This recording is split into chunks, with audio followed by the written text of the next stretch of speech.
I also welcome the learned jury members deputed by Association of Indian Universities for various events.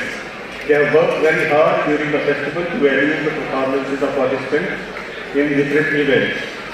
We have with us Professor Arun Patil, AIU observer for the festival, to monitor and declaring the winners, first, second and third positions.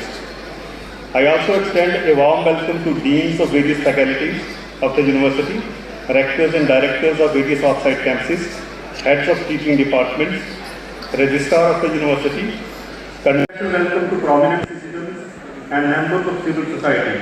I also welcome our accomplished alumni of our university, Shri Suman Gupta, international renowned painter of Jammu, Shri Manoj Chopra only, which remained the center of attraction for the participants during the festival, and also a cultural evening on 2nd of February which mesmerized the audience. I also welcome co-chairperson, chairperson, members of campus culture committee. सम्मानित किया गया।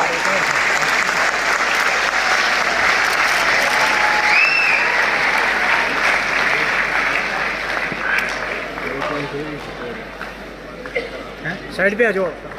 ST. Verma जी को आपको समाज सेवा के क्षेत्र में एवं शांति की स्थापना हेतु अद्वितीय योगदान के लिए वर्ष 2012 में पद्मश्री से सम्मानित किया गया। जुबान की जानकार नहीं और मुमकिन है कि चंद अशार जो आप सब की नज़र करूं, तलफ़्फ़ुज़ के हवाले से कुछ खामियां आपको मेरी ओर से नज़र आएंगी। बचपन के 3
नवयुग का नव सृजन युवाओं तुम्हारे हाथ में है। उठो जागो आगे बढ़ो, ये जहां तुम्हारे साथ में है, ये जहां तुम्हारे साथ में है। 36th inter university north zone youth festival Antarnaad के समापन समारोह में vice chancellor university of Jammu professor Umesh Rai ji, Padmashri Shri Balwant Thakur ji, joint secretary all India universities Shri B.S. Sekhon ji, professor Naresh Padha ji, professor Prakash Anthal ji, professor Vishwaraksha ji, Bharatiya Janata Party state president MLA Shri Ravinder Raina ji,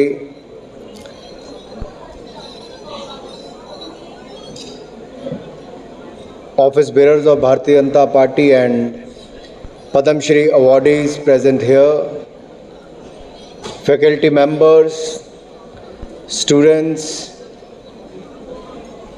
Let me first welcome more than 1,000 students from 18 universities of North India to the city of Jammu.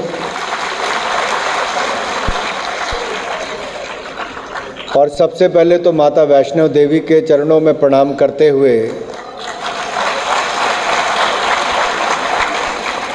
जब मैं flight में सुबह 5 बजे बैठा तब भी साथ वाली सीट पर वो भी दर्शन करने आ रहे थे और साथ वाली दूसरी तरफ सीट थी वहाँ पर भी माता के दर्शन करने वाले ही थे। तो आप सबको भी यहाँ पर आने का अवसर मिला है, हो सके तो वैष्णो देवी धाम में आप भी जरूर जाकर आएं और पावन तावीन नद के तट पर जो हम सब लोग यहाँ पर एकत्रित हुए हैं, मुझे अपने कॉलेज डेज़ के समय कभी अवसर नहीं मिला किसी यूथ फेस्टिवल में पार्टिसिपेट करने का, क्योंकि मैं बिल्कुल अलग दिशा में क्रिकेट का खिलाड़ी था। लेकिन हमारे कॉलेज में जब भी कोई फेस्टिवल हो यूथ फेस्टिवल से जुड़ा हुआ, तो शायद हम लोग अपना मैच छोड़कर भी यूथ फेस्टिवल देखने आ जाते थे। उसका एक बड़ा कारण है इसके पीछे। आप में से अगर जब ये भांगड़ा हमारे चंडीगढ़ यूनिवर्सिटी के छात्र यहाँ पर कर रहे थे, आप में से कितनों का दिल किया कि आप भी मंच पे आके भंगड़ा करना चाहते हो? लेकिन एक बात की मैं आपको गारंटी दे सकता हूँ, जितनी एनर्जी इन परफॉर्मर्स में थी, आपके हाथ पांव फूल जाते 10 मिनट में ही, क्योंकि ये दूर से देखने में तो बहुत अच्छा लगता है, but if you have to perform this you really need lot of energy, strength, stamina. And let me say this कि अगर हम इस परफॉर्मेंस को किसी और भी प्रोफेशनल आर्टिस्ट के साथ जोड़ेंगे तो ये उनको आराम से हरा सकते हैं। ये आउटस्टैंडिंग परफॉर्मेंस यहाँ पर करके देने का काम किया। और इससे पहले जब पंजाबी यूनिवर्सिटी के हमारे परफॉर्मर्स आए, मैं वीसी साहब को, उमेश राय जी को कह रहा था और बलवंत जी को कि हमारी एक आर्ट जो मरती चली जा रही थी कि पुराने इंस्ट्रूमेंट्स को कैसे इस्तेमाल किया जाए, कैसे उसका उपयोग किया जाए। I am so grateful to the universities कि उन्होंने उस आर्ट को बचाकर भी रखा है और आगे बढ़ाने का काम भी किया है। अगर मेरे अपने विभाग के दूरदर्शन के लोग और ऑल इंडिया रेडियो के लोग यहाँ पर हैं, तो मैं चाहता हूँ इस फेस्टिवल के जो रिकॉर्डिंग्स हमारे पास या यूनिवर्सिटीज़ के पास हैं, हमें सबको उसको टेलीविज़न पर दिखाना चाहिए। और जितने युवा यहाँ पर बैठे हैं, how do we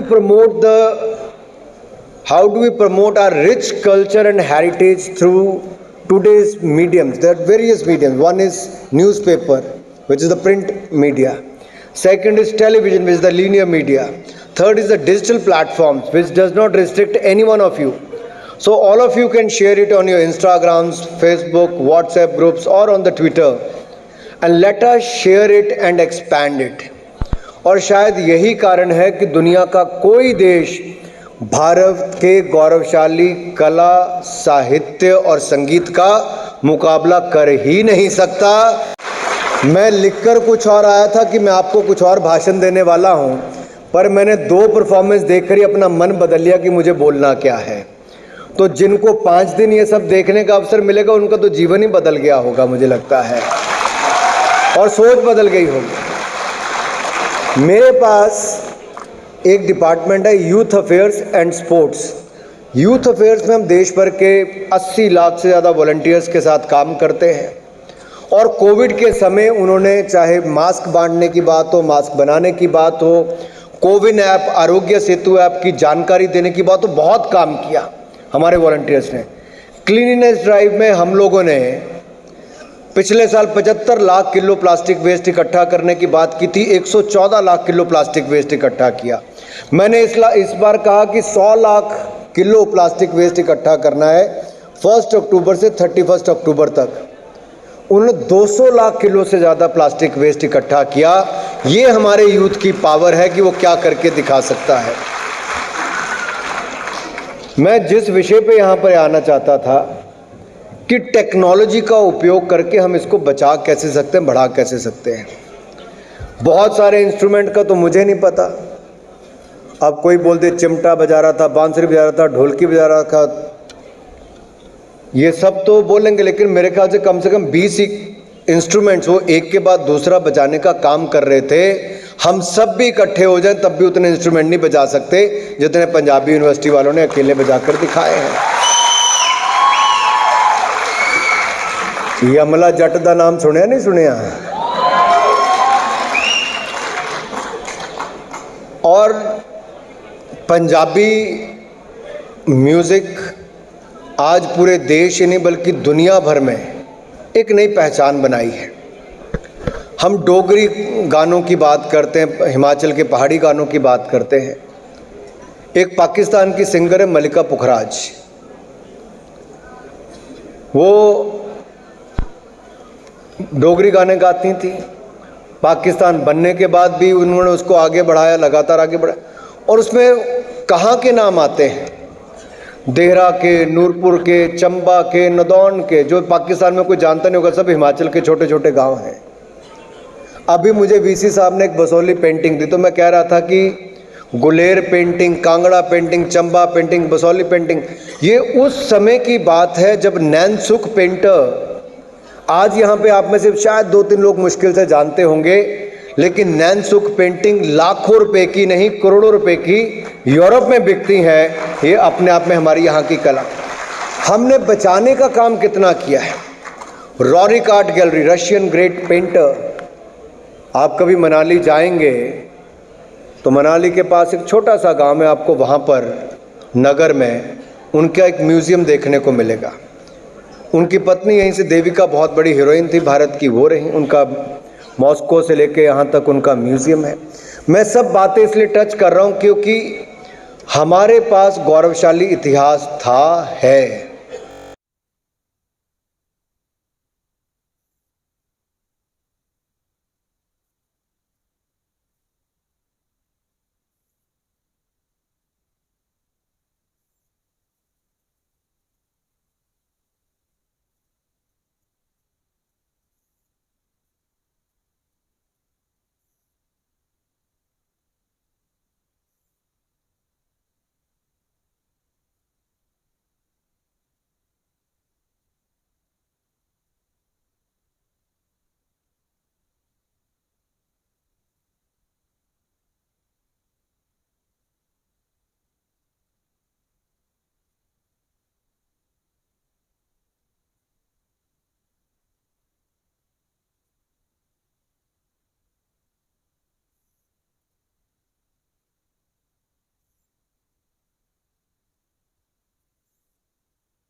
Growth, but it has to be sustainable growth. For sustainable growth, we need sustainable investment, that is mean green investment, green growth, green economy, which will lead to green jobs. And for that, India is doing everything. One is India is going to be the global hub for green hydrogen. आप petrol diesel इसकी गाड़ियां चलाते हैं, जब तालियां बिना मतलब से बजनी शुरू हो जाए तो मतलब कि भाषण खत्म कर दो। अब ज्यादा बच जाए तो इसका मतलब थोड़ी देर और बोल लो। सो ग्रीन हाइड्रोजन क्या, वेस्ट टू एनर्जी की ओर जाने की भी हम बात कर रहे हैं। पेट्रोल डीजल से आगे बढ़कर हाइब्रिड कार्स, इलेक्ट्रिकल कार्स, अब ग्रीन हाइड्रोजन की बात आएगी, जहां वेस्ट टू एनर्जी की ओर भी हम जाने का काम करेंगे। और दुनिया भर में 5 million metric ton production Bharat करने वाला, दुनिया का 10% हम लोग पैदा करेंगे। अगले 5 सालों में 8 लाख करोड़ की इन्वेस्टमेंट आएगी और ग्रीन जॉब्स भी आपके लिए बनेंगी। गोवर्धन ग्रीन टू इससे गोवर्धन यानी कि वेस्ट टू वेल्थ, उस दिशा में भी हम नया प्रोजेक्ट लाने का काम कर रहे हैं, उसमें भी आपको मिलेगा। शिक्षा में भी जैसे मैंने कहा कि हम स्किल डेवलपमेंट पे तो काम कर ही रहे हैं। स्टार्टअप इकोसिस्टम यूथ का है और मोदी जी ने जब इसमें आपको टैक्स बेनिफिट दिया, इंस्पेक्टर राज से मुक्ति दी, तब भारत 7 साल पहले स्टार्टअप इकोसिस्टम में कहीं नहीं था। भारत के युवाओं ने 90,000 स्टार्टअप शुरू किए, 107 कंपनीज आज यूनिकॉर्न बनी है और उनकी वर्थ $30 बिलियन है, लगभग 2.5 लाख करोड़ रुपया। और आज भारत दुनिया का तीसरा सबसे बड़ा स्टार्टअप इकोसिस्टम बड़ा है। All thanks to the youth of India, congratulations to you. मित्रों, हम आज़ादी का अमृत महोत्सव मना रहे हैं और किन लोगों ने स्वतंत्रता संग्राम में बड़ी भूमिका निभाई। मैं तो हिमाचल प्रदेश साथ लगते राज्य से आता हूँ, छोटा सा राज्य है, लेकिन जब अभी मोदी जी ने 23 जनवरी को नेताजी सुभाष चंद्र बोस की जन्म जयंती पर 21 द्वीपों को 21 परमवीर चक्र विजेताओं के नाम पर किया, तो उन 21 परमवीर चक्र विजेताओं में 4 हिमाचल प्रदेश के थे।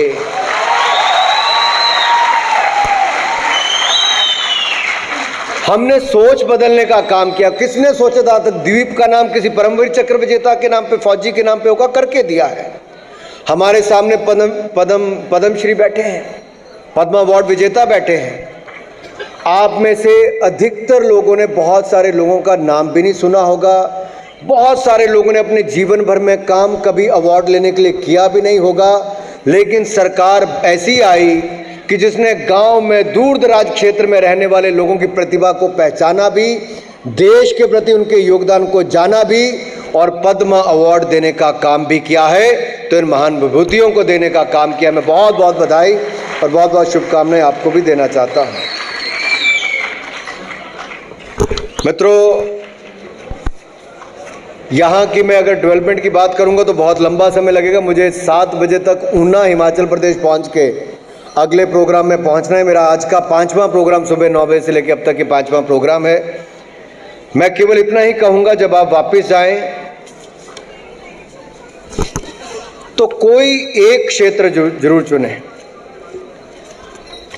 आप में से लोग कितने लोग हैं जो अपने देश में बदलाव देखना चाहते हैं, किसी ना किसी रूप में, किसी क्षेत्र में? तो जो बदलाव देखना चाहते हैं वो बदलाव का एक हिस्सा बने,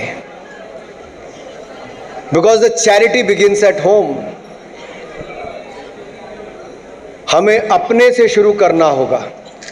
you could pick up any area. Swachh Bharat भी हो सकता है, किसी को शिक्षित करने का भी हो सकता है, और खेलकूद में किसी को आगे बढ़ाने का हो सकता है, कला संस्कृति को बचाने का हो सकता है।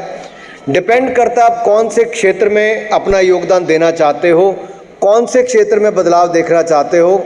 अगले 25 साल, ये अमृत काल से लेके स्वर्णिम काल, जब 100 साल भारत के होंगे, मैं इस यात्रा को 25 साल की यात्रा को अमृत काल से स्वर्णिम काल की यात्रा में आपकी भूमिका क्या होगी, ये सुनिश्चित ना कोई वाइस चांसलर कर सकता है, ना कोई फैकल्टी मेंबर कर सकता है। इसको हर युवा को करना है और मैं चाहूँगा कि आप अपना वो रास्ता चुने। कोई एक क्षेत्र ऐसा चुने जहाँ पर आप बदलाव देखना चाहते हैं। और विश्वास मानिए, जब 140 करोड़ के भारत में 65% युवा ये प्रण लेकर चलेंगे कि हम बदलाव लाएंगे, तो ये नया भारत, विकसित भारत भी बनेगा और अमृत काल से हमारी स्वर्णिम काल की यात्रा ये बड़ी उपलब्धियों भरी भी होगी, मुझे पूर्ण विश्वास है मेरे मित्रों।